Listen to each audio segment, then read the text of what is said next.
இஸ்லாமிய சமுதாயத்தை சார்ந்திருக்கிற மக்கள் எங்களால என்னைக்குமே மறக்க முடியாத மக்கள். ஜின்னா சொன்னாரு, வாங்க நமக்குன்னு ஒரு நாடு இருக்கு, அங்க போலான்னு சொல்லும்போது இங்க இருக்கின்ற தமிழ் இஸ்லாமியர்கள் தான் சொன்னாங்க, இல்ல இங்கதான் நான் பிறந்தேன், இதுதான் என்னுடைய நாடுன்னு சொன்னீங்களா பாத்தீங்களா, நான் இங்கதான் இருப்போம்னு சொன்னீங்களா பாத்தீங்களா, அதுக்கே நான் எந்த அளவுக்கு கோடி அளவில் உங்களுக்கு நான் வணக்கத்தை நான் சொல்லணும்னா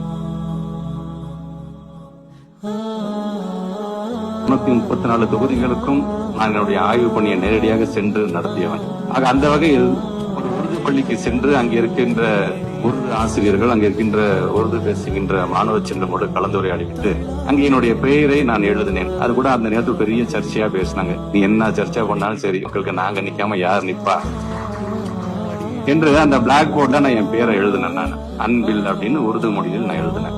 துபாயில இருந்து என்னுடைய நண்பர் சொன்னார், நீங்க எழுத போகும்போது நான் கூட நீங்க அல்லான்னு எழுதுவீங்கன்னு நினைச்சேன், ஆனா நீங்க அன்பில் எழுதி இருக்கிறீங்க உங்க பேரை என்று அவர் சொன்னார். நான் சொன்னேன், அப்போட நான் அன்பில் நான் என் பேர் எழுதல, அல்லாஹ் போதிச்சதை தான் நான் எழுதி இருக்கிறேன் அன்பில் அப்படிங்கறத நான் அவர்கிட்ட சொன்னேன்.